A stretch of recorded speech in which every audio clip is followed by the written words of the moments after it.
Hello students, how are you?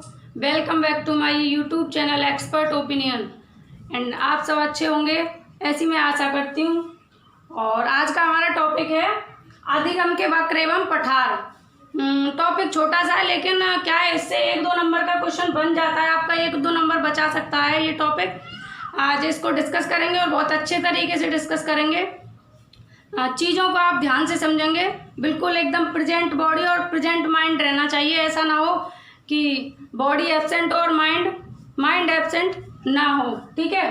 तो आज हम डिस्कस करेंगे अधिगम के वक्र एवं पठार। इससे पहले एक जानकारी आपको देना चाहती हूँ कि हमारा टेलीग्राम चैनल है जिस पर आप without space expert opinion of you लिखकर यदि सर्च करेंगे तो आप हमारे चैनल तक पहुँच जाएंगे और उसको सब्सक्राइब कर लीजिएगा, उसे ज्वाइन कर लीजिएगा, जिससे आने वाली सभी वीडियोज़ की सभी सेशंस जो हमारे होते हैं उन सब की PDF फाइल आपके पास में पहुंच जाएगी, ठीक है।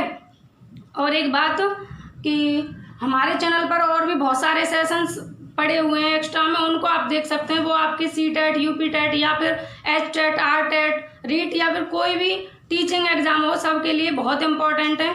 तो चलिए आज का सेशन स्टार्ट करते हैं। टॉपिक है हमारा अधिगम के वक्र एवं पठार, ठीक है। तो अधिगम के वक्र एवं पठार के बारे में चर्चा करेंगे। यहाँ पर ये कुछ अधिगम के वक्र लिखे हुए हैं, समथिंग 4 प्रकार हैं इसके। अधिगम के वक्र कितने प्रकार के होते हैं? 4 प्रकार के। और फिर अधिगम के पठार के बारे में चर्चा करेंगे। तो इसके नाम है सरल वक्र, नतोदर वक्र, उन्नतोदर वक्र और मिश्रित वक्र, ठीक है। सरल वक्र, नतोदर वक्र, उन्नतोदर वक्र और मिश्रित वक्र। यहाँ पे सबसे ज्यादा इंपॉर्टेंट भूमिका किसकी है? मिश्रित वक्र की है। किसकी है? मिश्रित वक्र की। तो पहले ऊपर से ही डिस्कस करते हैं सरल वक्र। सरल वक्र क्या है? सरल वक्र जो होता है हम मनुष्यों के लिए पॉसिबल ही नहीं होता, असंभव होता है। हम लोगों के लिए संभव ही नहीं होता, क्योंकि ये जो होता है इसका मतलब है, सरल का मतलब एक सरल या सीधी रेखा में, ठीक है। यानी कि अधिगम कभी सरल रेखा में हो सकता है, कभी नहीं हो सकता। कभी बच्चा स्लो मोशन में सीखता है, कभी फास्ट सीखता है, कभी बिल्कुल एकदम रुक जाती है प्रक्रिया। तो क्या होता है कि अधिगम कभी भी सरल गति में नहीं होता, इसलिए इसका हम लोगों के लिए तो कोई यूज है नहीं, क्योंकि मनुष्य का अधिगम कभी भी एक सीधी गति में नहीं हो सकता, ठीक। यहाँ पे एक डायग्राम के थ्रू आप समझ सकते हैं। जैसे सरल वक्र, इसका मैं यदि डायग्राम बनाऊं आपके सामने ऐसे करके, तो जो अधिगम है हमारा एक सीधी रेखा में इसके अनुसार ऐसे होगा, बिल्कुल सीधी गति में चलता ही रहेगा। तो क्या ऐसा पॉसिबल है? ऐसा पॉसिबल नहीं है, क्योंकि बच्चा या कोई व्यक्ति या कोई भी हो सकता है लर्नर, वो कभी भी एक गति से कभी नहीं सीखेगा, कभी स्लो सीखेगा तो कभी फास्ट सीखेगा, ठीक है। सरल वक्र हमारा यहाँ पे खत्म होता है। फिर आता है नेक्स्ट नतोदर वक्र। नतोदर वक्र, नतोदर से आप इस तरीके से एक ट्रिक की तरह समझेंगे कि ना से पहले क्या? ना के बराबर, यानी कि धीमा। कैसे? ना के बराबर यानी कि धीमा। तो यहाँ पर नतोदर वक्र में लिखूंगी नतोदर वक्र, ठीक है। अब देखिए इसको भी एक डायग्राम के थ्रू समझने की कोशिश करेंगे। जैसे ये क्या है? पहले क्या हो रहा है? पहले कैसे होगा? ये स्लो। पहले कैसे होगा? धीमा। पहले होगा स्लो और फिर कैसा होगा? फास्ट। यानी कि यहाँ से इसकी प्रक्रिया धीमे धीमे चलेगी और यहाँ जाकर कैसी हो जाएगी? फास्ट होती चली जाएगी। इसकी प्रक्रिया कैसी होती चली जाएगी? यहाँ जाकर फास्ट। तो पहले क्या हुआ? स्लो हुआ, धीरे धीरे, पहले यहाँ धीरे धीरे हुआ, फिर यहाँ जाकर फास्ट आगे बढ़ता चला गया। यानी कि वह वक्र जिसमें पहले गति धीरे होती है, स्लो होती है और बाद में गति कैसी हो जाती है? फास्ट। या फिर यहाँ पे ऐसे लिख सकते हैं स्लो एंड फास्ट, यानी कि पहले स्लो और फिर कैसी होगी? फास्ट होगी। नतोदर, इसमें यहाँ एक ट्रिक से ऐसे लगा सकते हैं, ट्रिक की तरह, जिससे आप कभी भूलेंगे नहीं। ये चैलेंज है हमारा कि आप कभी नहीं भूलेंगे यदि इस बात को ध्यान रखेंगे। ना के बराबर या ना से ना, और ना मतलब पहले ना के बराबर, यानी कि पहले स्लो होगा और फिर बाद में क्या हो जाएगा? फास्ट हो जाएगा। फिर उसके बाद आते हैं उन्नतोदर। उन्नतोदर से आपको दिखाई दे रहा है यहाँ पे उन्नत चीज दिखाई दे रही है आपको। उन्नत मतलब उन्नति की ओर, उन्नत मतलब उन्नति या प्रगति या बढ़ते क्रम में। तो क्या होगा? पहले उन्नतोदर के बारे में, उन्नतोदर, ठीक है, उन्नतोदर वक्र। उन्नतोदर वक्र। अब उन्नतोदर वक्र में क्या होता है कि पहले जो इसकी गति होती है क्या होती है, फास्ट होती है और बाद में स्लो हो जाती है। ठीक है, इसको भी एक डायग्राम बनाकर मैं समझाने की कोशिश करती हूँ। ये डायग्राम है आपके सामने और इसमें क्या होगा, पहले गति कैसी होगी, पहले गति क्या होगी फास्ट और फिर क्या होगी स्लो। तो यहाँ से गति कैसी चलेगी, फास्ट चलेगी और फिर क्या होगी, स्लो होगी, क्या होगी फिर स्लो। ठीक है, इधर से यहाँ से बढ़ रहा था ये और इधर से यहाँ से क्या है, पहले फास्ट थी और फिर क्या हो रही है, स्लो होती जा रही है। ठीक है, फिर क्या होती जा रही है, ऐसे यहाँ से एकदम फास्ट गति चल रही है और फिर क्या होती जा रही है, स्लो होती जा रही है। ठीक है ना, जैसे ये तो बिल्कुल सीधी रेखा में, सरल रेखा में चलेगा, इससे तो कोई मतलब ही नहीं है और इसका अपने लिए कोई यूज भी नहीं है, हम ह्यूमंस के लिए कोई यूज है भी नहीं। और नतोदर में जैसे पहले स्लो और फिर फास्ट, जैसे कोई एग्जाम नहीं है, अब आपके पास कोई एग्जाम नहीं है, जो कुछ बच्चे हैं कुछ सुपर टेट की या फिर कोई सी भी चीज़ की, कोई भी कंपटीशन की आप तैयारी कर रहे थे, फिलहाल के टाइम में कोविड-19 की वजह से कोई भी एग्जाम कोई भी पॉसिबल नहीं है, फिलहाल की स्थिति जो है, फिलहाल की सिचुएशन में कोई भी एग्जाम नहीं हो रहा। तो आपका अधिगम कैसा हो रहा है, अभी कैसा आप अधिगम कर रहे हैं, अभी बिल्कुल स्लो गति में चल रहा है आपका अधिगम, स्लो आराम से चल रहा है।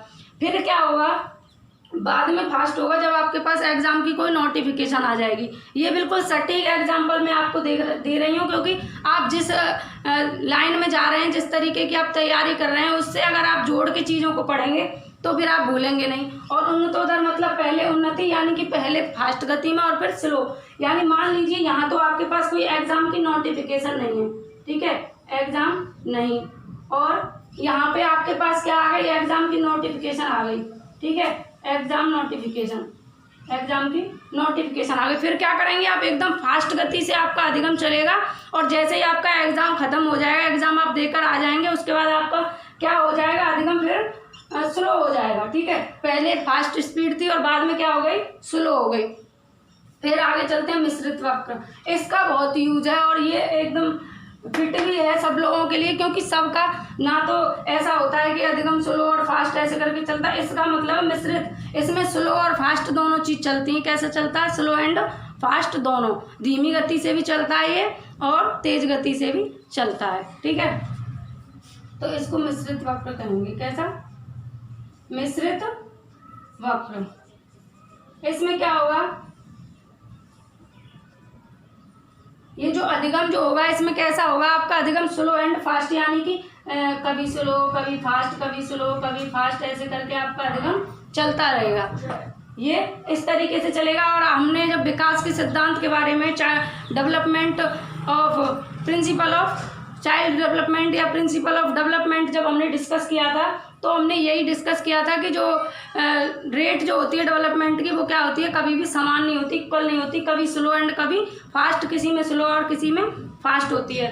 तो ये वाला इसलिए ज़्यादा यूजफुल है क्योंकि हमारा जो अधिगम है, अधिगम करने की जो प्रक्रिया है आप लोगों की, वो क्या है, कभी स्लो कभी फास्ट, कभी स्लो कभी फास्ट। ठीक है, तो आई होप कि आपको ये अधिगम के वक्र समझ में आए होंगे। एक बार और फिर से इस चीज को आप जरूर ध्यान रखेंगे कि ना से ना के बराबर, ना से ना के बराबर से आप ध्यान रख सकते हैं कि स्लो, ना के बराबर यानी स्लो। और उन्नतोदर में क्या होता है, फास्ट यानी कि उन्नति, पहले उन्नति पर, क्या उन्नति पर और फिर स्लो। और मिश्रित में दोनों चलेंगे, स्लो एंड फास्ट। और इससे बनने वाले क्वेश्चन के बारे में मैं आपसे यदि डिस्कस करूं तो इससे क्वेश्चन ऐसे बनता है कि वह अधिगम का वह कौन सा वक्र होगा जिसमें अधिगम पहले स्लो और बाद में फास्ट होगा।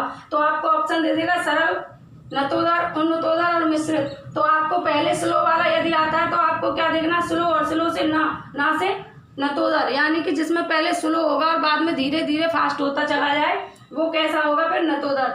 या फिर क्वेश्चन दे देगा कि जिसमें एग्जाम पहले, जिसमें अधिगम क्या हो, पहले फास्ट हो, फास्ट एंड स्लो। तो जिसमें अधिगम पहले फास्ट होगा और बाद में धीरे धीरे स्लो होता चला जाएगा, वो कैसा होगा, कैसा होगा वो, फास्ट एंड स्लो, यानी कि उन्नतोदर। ठीक है, समझे। और इसमें क्या होगा, स्लो एंड फास्ट दोनों होगा, स्लो एंड फास्ट। ठीक है, इसमें पहले स्लो और फास्ट ऐसे लिख लेंगे, फिर आप कंफ्यूज नहीं होंगे। ऐसे करके, ठीक है। इसमें पहले स्लो फिर फास्ट, इसमें फास्ट फिर स्लो, इसमें स्लो और फास्ट दोनों तरीके से, यानी कि मिश्रित रूप से आपका जो है अधिगम होता है, ठीक। ना तो ज़्यादा तेज होगा और ना ही ज़्यादा स्लो होगा, दोनों गतियों से आपका अधिगम होगा, ठीक। अब अधिगम के पठार के बारे में बात करें तो अधिगम के पठार से भी 1 नंबर में पूछ लेता है, तो इसके बारे में डिस्कस करेंगे कि अधिगम का पठार क्या है। देखिए, अधिगम का पठार, पठार का मतलब है एक रुकाव सा, रुकाव बन जाना, या फिर एक तरीके से एक सीधी सी रेखा बन जाना, फिर उसके बाद ऐसे करके पठार टाइप में बन जाता है। तो इसका मतलब है कि जब ना तो हम कोई नई चीज़ सीख रहे होते हैं और ना ही पुरानी चीज़ों को भूल रहे होते हैं। जब हम नया सीखते हैं तो हमारी गति फास्ट होती है, और जब हम पुरानी चीज़ों को भूल रहे होते हैं तो स्लो होती है। लेकिन अधिगम के पठार में क्या होता है कि ना तो हम नया सीख रहे होते हैं और ना ही पुराने को भूल रहे होते हैं, तो क्या होता है, एक पठार बन जाता है। क्या बन जाता है, एक पठार, एक थोड़ी सीधी सी रेखा, बिल्कुल सीधी तो नहीं होती पर एक पठार टाइप में बन जाती है, वो एकदम वहाँ पे रुकाव सा हो जाता है, तो उसको क्या कहते हैं, अधिगम का पठार। जैसे एक डायग्राम से मैं आपको समझाऊं तो आप देखेंगे, ये अधिगम का पठार यदि बनेगा तो कैसे बनेगा, पहले अधिगम चला, ठीक है, अधिगम चला, फिर यहाँ क्या हुआ, थोड़ा सा अधिगम ने रुकाव लिया और फिर आ गया नीचे।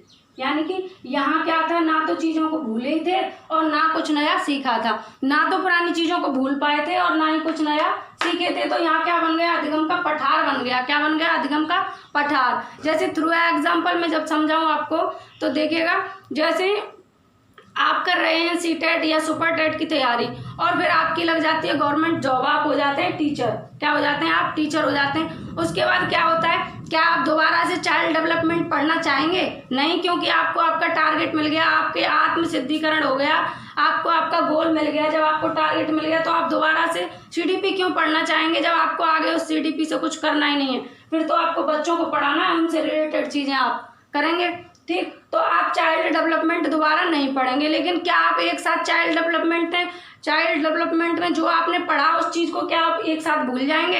ऐसा भी संभव नहीं है। मतलब जो ना तो आप यहाँ पर नया सीख रहे हो उसमें कुछ और ना ही पुराने को फिलहाल भूले हो, तो यहाँ पर क्या बन गया, ये अधिगम का पठार बन गया। क्या बन गया, एक पठार बन गया, ठीक है। तो अधिगम का पठार का मतलब यही है कि जहाँ पे ना तो हम नई चीज़ें कुछ सीख रहे होते हैं और ना ही पुरानी चीज़ों को भूल रहे होते हैं, तो वहाँ क्या बन जाता है, अधिगम का पठार बन जाता है, ठीक है। और इसमें यहाँ हम कह सकते हैं कि रुकना या फिर विश्राम लेना, क्या है, विश्राम लेना, ठीक है। जैसे जब बाल्यावस्था में बच्चा होता है 6 से 12 वर्ष की अवस्था में, तो क्या है, उस अवस्था को सुषुप्तावस्था भी कहते हैं, क्योंकि अधिगम जो है कुछ समय के लिए क्या लेता है, वहाँ विश्राम लेता है। बच्चे का विकास जो है वहाँ पे डेवलपमेंट जो है थोड़ा सा विकास लेता है। क्यों, परिपक्व होने के लिए वेट करता है वो, परिपक्व मैच्योर होने के लिए। इसलिए वहाँ पर क्या हो जाता है, पठार बन जाता है, अधिगम का पठार बन जाता है, ठीक है। तो आई होप कि आपको चीज़ें समझ में आई होंगी। सेशन छोटा था और टॉपिक भी छोटा था, लेकिन बहुत इम्पोर्टेंट टॉपिक था। इससे आपके लिए 1-2 नंबर सेव हो गए यदि आपको चीज़ें बहुत अच्छे से समझ में आ गई। और एक बार फास्ट रिवीजन आप करेंगे। अधिगम के वक्र एवं पठार, ठीक। सरल 4 प्रकार के होते हैं ये अधिगम के वक्र, सरल वक्र, नतोदर वक्र, उन्नतोदर वक्र, मिश्रित वक्र। सरल वक्र की बात करें तो ये सीधी रेखा में चलता है। सरल वक्र कौन सी रेखा में चलता है, सीधी रेखा में। और ऐसा तो संभव है ही नहीं, आप लोगों में भी किसी के साथ भी ऐसा नहीं हुआ हो कि एक ही स्पीड में आप चलते जा रहे हैं। आज यदि आपने मान लीजिए मैथ के 15 क्वेश्चन सॉल्व कर लिए, तो जरूरी नहीं है कि आप कल भी 15 करो, परसों भी 15 करो, या पूरी 1 साल तक 15 करो। किसी दिन 20 करोगे, किसी दिन 25 करोगे, और किसी दिन हो सकता है बिल्कुल ना कर पाओ, क्योंकि मानव जीवन है और इसमें बहुत सारी रेस्पॉन्सिबिलिटीज होती हैं और बहुत सारी सिचुएशंस भी होती हैं हमारे सामने। तो उनके अकॉर्डिंग ही मनुष्य का क्या होता है, अधिगम चलता रहता है, उनके अकॉर्डिंग ही हमारा अधिगम होता है। इसलिए सरल रेखा में तो पॉसिबल नहीं है, संभव नहीं है। नतोदर वक्र यानी कि पहले स्लो गति में चलेगा और फिर फास्ट हो जाएगा। उन्नतोदर पहले फास्ट होगा और फिर स्लो गति में आ जाएगा। और मिश्रित में क्या होगा, कभी स्लो कभी फास्ट, कभी स्लो कभी फास्ट, ठीक है। तो दोनों तरीके से होगा। अधिगम के पठार की बात करें तो अधिगम का पठार होगा जिसमें ना तो हम कुछ नया सीखते हैं और ना ही पुराने को जल्दी एक साथ भूलते हैं। तो यहाँ लिख सकते हैं, ना नया सीखते हैं।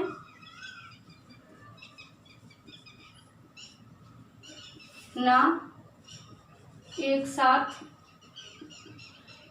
पुराना भूलते हैं।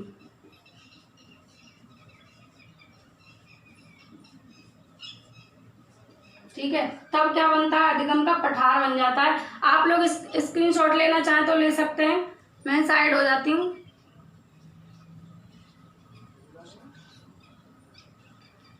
तो आई होप आपने स्क्रीनशॉट ले लिया होगा।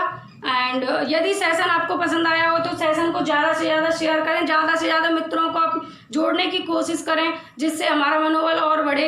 एक आप लोगों के शेयर करने से और आप जब वीडियो देखते हैं, व्यूज जब मिलते हैं, तो क्या है, एक पॉजिटिव एनर्जी जनरेट होती है, जिससे हम आपके लिए और अच्छा कंटेंट लाने का प्रयास करते हैं।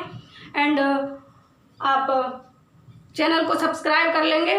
तो इसी के साथ एक बार सेशन ख़त्म करने से पहले सभी बोलेंगे राधे राधे। टेक केयर, घर पे रहें, सुरक्षित रहें, अपना ख्याल रखें।